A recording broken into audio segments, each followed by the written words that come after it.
자, 오늘은 제가 또 다른 세계로 초대를 합니다.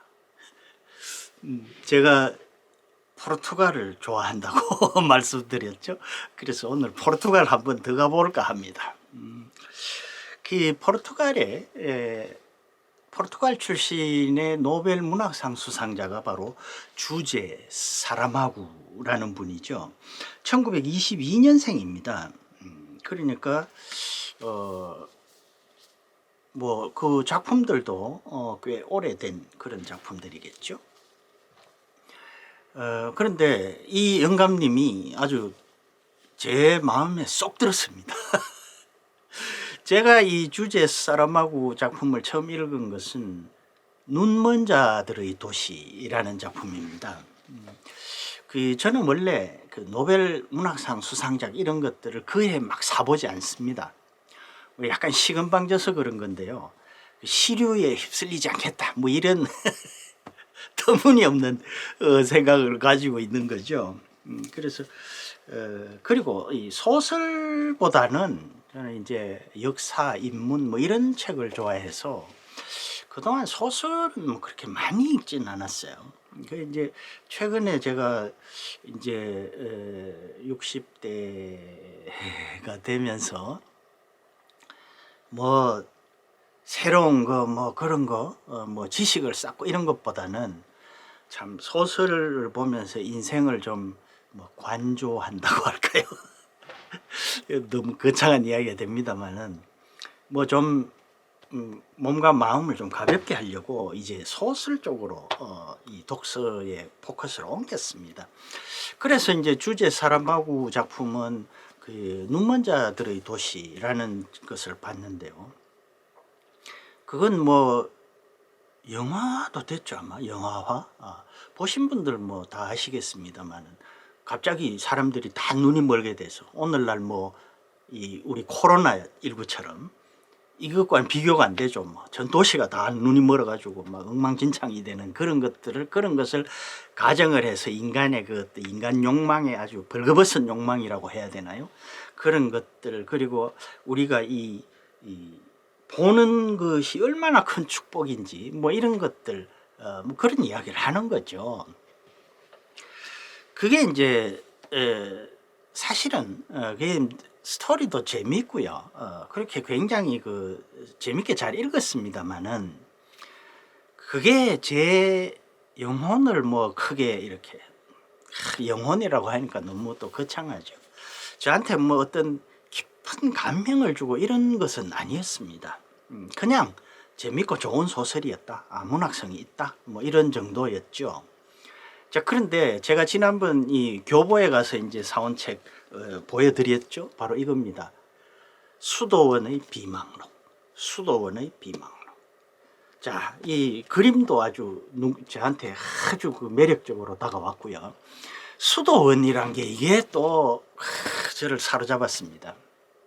제가 그때도 말씀드렸습니다만은 그 장미의 이름 움베르토 에코의 그 수도원을 배경으로 펼쳐지는 정말 미스테리한 사건과 중세 시대의 그 어떤 그 교파의 그런 참 갈등, 그리고 수도원의 어떤 그 오랜 전통이 내려오면서 수도사들의 생활 막 이런 것들이 얽히고 설키면서 풀어나가는 그 이야기, 너무 그게 제 감명이 깊어서 이 수도원이라고 하니까 거기에 이제 뭐 속된 말로 끔뻑 넘어간 거죠.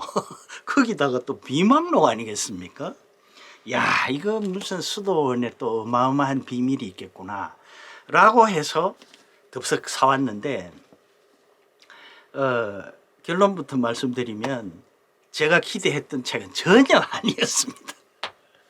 수도원의 생활이 하나도 나오지 않아요.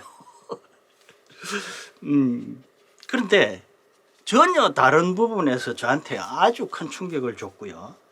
그래서 이 주제 사람하고라는 이 영감님이 제 마음에 너무 쏙 들었습니다. 곁에 계시면은 제가 아주 좋은 저녁 식사라도 대접하고 싶은 생각이 들 정도로 그랬습니다. 그래서 이 작품이 제가 알기로는 좀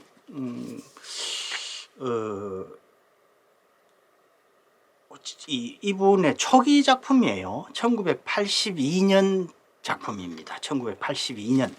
그래서 이 작품으로 문단의 세계에 참 이름을 많이 알린 모양입니다. 이 작품이 유명해지면서.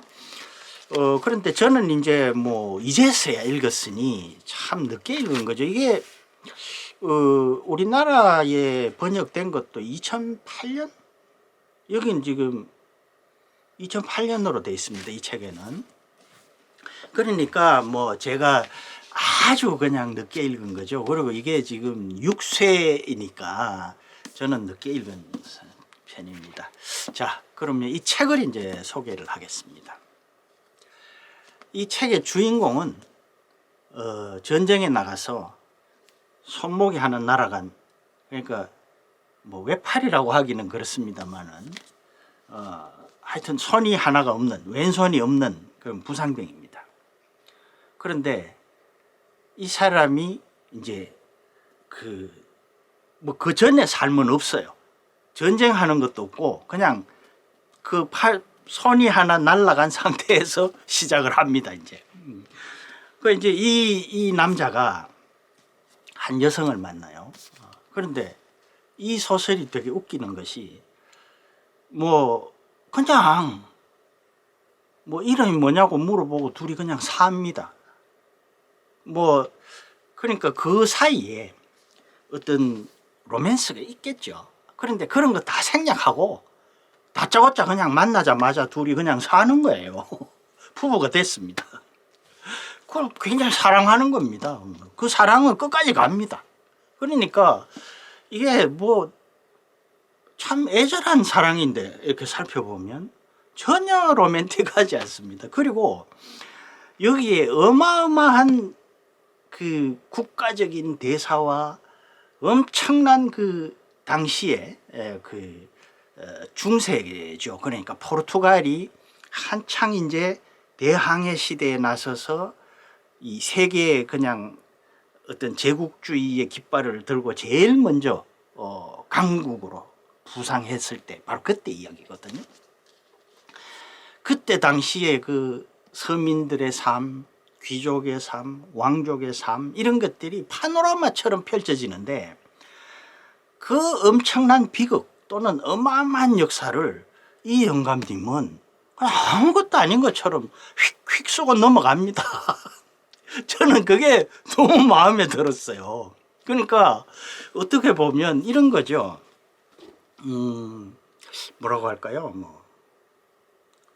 지금 큰 일이 일어나고 있는데 그 한 문장으로 그냥 점 찍고 끝나는 겁니다. 그냥 뭐 예를 들어 우리 뇌리에 남아있는 큰 사건이 최근에 뭐 어떤 게 있습니까? 과거에 뭐 삼풍백화점이 붕괴되고 뭐 성수대교가 붕괴되고 이런 건 만약에 그런 걸 묘사한다면 여러분 어떻게 하시겠습니까? 굉장히 엄청난 사건으로 묘사를 하겠죠. 그런데 이 영감님은 이렇게 합니다.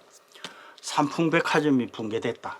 몇 명이 깔려 죽었다. 이거 끝이에요. 그러고 뭐 꼭 그런 건 아니지만 그런 식으로 묘사를 하고 넘어갑니다. 그런데 그게 이제 쭉 읽다가 보면은 그때 당시에 그 신앙이라는 것, 그리고 그 왕정이라는 것, 그리고 그때 당시에 그 서민의 삶, 이런 것들이 정말 리얼하게 드러나는 거죠. 사실 그걸 리얼하게 묘사하지도 않아요. 그냥 아무것도 아닌 것처럼 농담은 아니지만 대수롭지 않은 것처럼 휙휙 넘어갑니다. 뭐 어떤 사람이 뭐 깔려서 뭐 죽었는데 그것도 뭐 몇 줄 그냥 탁 넘어가 버립니다. 근데 그렇게 몇 줄에 딱 짚고 넘어갔는데 그게 참 가슴 아픈 비극으로 다가오는 거죠. 참 뭐라고 할까요? 괴상한 작법이라고 해야 되나요? 문체라고 해야 되나요? 물론 이게 번역서기 때문에 이 영감님의 원래 문체와는 얼마나 다르는지는 모르겠습니다만은 번역도 그런 측면에서 보면 참 잘한 번역이라고 생각이 됩니다. 그래서 뭐 저도 지금 한참 떠들다 보니까 무슨 이야기를 했는지 갑자기 또 획설수설하게 되는데, 그래서 이 손 하나 없는 이 부상 퇴역 군인, 아주 그 손이 하나 없으니까 군에서 쓸모가 없지 않습니까? 그래서 뭐 연금 뭐 이런 거 아무것도 없이 그냥 버려지는 겁니다. 그 버려진 삶을 사는 거죠. 그런데 그 독특한 여성을 아까 제가 말씀드렸죠. 만나서 이 부부의 연을 맺고 둘이 그로부터 끝까지 아주 끈끈한 사랑으로 둘이 정말 항상 같이 그렇게 삶을 살았는데, 거기에 또 괴짜 신부가 한 사람 등장을 합니다. 그래서 이 세 사람이 괴상한 기계를 만드는데, 그것이 어떤 면에서는 교회 가르침에 이제 뭔가 위배가 되는 거죠. 그래서 뭐 화형 장면도 나오고요. 이 화형 같은 것도 사람을 산채로 불에 태우는 끔찍한 이 화형을 그냥 뭐 간단하게 몇 마디, 몇 줄, 아니 몇 단어로 그냥 끝내버립니다. 그런데 그 불타는 살의 냄새가 느껴지는 것 같습니다. 참 대단한 영감님이죠. 굉장한 작가입니다. 그런 측면에서 보면. 물론 이건 뭐 제 개인적인 생각입니다만은. 그럼 도대체 왜 수도원의 비망록이냐? 수도원을 짓는 겁니다. 그러니까 이 처음은 조금 그렇지 않습니다만 한 3분의 1쯤 가면 처음부터 그 이야기가 나오긴 합니다. 처음에 수도원을 짓게 된 사연부터 시작을 해서 수도원을 쭉 지어서 이제 그 뭐라고 합니까? 봉헌. 그러니까 완성이 된 건 아니에요. 근데 봉헌식 하는 데서 그때까지, 그리고 그 후에 이 손이 하나 없는 퇴역 군인과 그 사랑하는 아내의 사연이 그 뒤에 좀 이어지는, 그래서 수도원의 비망록이에요. 그래서 제가 뭐 내용을 말씀드리면 읽으실 분들이 재미가 없으니까 거기까지만 말씀을 드리고요. 이 책의 특징은 또 이게 보통 요게 마지막 장입니다. 그렇죠? 소설이 여기서 끝나요. 그러니까 무슨 소개가 없습니다. 뒤에 거기다가 623페이지입니다. 그리고 앞에도 마찬가지예요. 처음에 그냥 아무것도 없이 대뜸 그냥 시작을 합니다. 그러니까 분량이 엄청나게 많은 겁니다. 이 책이 보기에는 뭐 그렇게 두꺼워 보이지 않는데 분량이 참 많고요. 그리고 아까 제가 말씀드린 것처럼 많은 사건들을 그냥 휙휙휙 넘어가기 때문에 굉장히 뭐라고 해야 됩니까? 그 읽는 속도가 빠르지 않아요. 그리고 안에 이 따옴표가 하나도 없습니다. 그냥 대화도 다 그냥 이렇게 모두가 이런 전 페이지가 이렇게 되어 있습니다. 그러니까 참 읽는 속도가 엄청 더디겠죠. 따옴표 같은 게 있으면 뭐 한 페이지 휘딱휘딱 넘어가지 않습니까? 근데 이건 뭐 그냥 모든 페이지가 이렇게 빽빽합니다. 그래서 뭐라고 할까요? 내공이 좀 있어야 읽을 수 있지. 아니, 내공보다는 좀 끈기. 그러나 그렇게 끈질기게 끝까지 읽고 나면은 참 왕족의 화려한 왕과 왕비와 또 이 손 하나 없는 사람, 거의 뭐 최하층민 같은 이 두 사람의 사랑이 이렇게 대비가 되면서 많은 뭔가를 생각을 하게 만들고, 또 우리가 막연하게 아는 과거의 그 유럽의 모습, 그리고 거기에 어떤 서민들의 삶, 이런 것들을 참 잘 알 수가 있게 됩니다. 그래서 또 이걸 보고 또 포르투갈 꼭 한번 가야 되겠다, 그 코로나19 끝나면은 달러변을 내서라도 포르투갈 한번 가야 되겠다라는 생각을 할 정도였습니다. 자, 오늘은 이 주제 사람하고의 수도원의 비망록 소개해 드렸습니다. 꼭 한번 읽어보십시오. 절대로 저 사람 너무 과장했어, 엉터리야, 이런 말씀 안 하실 겁니다. 적극적으로 추천합니다.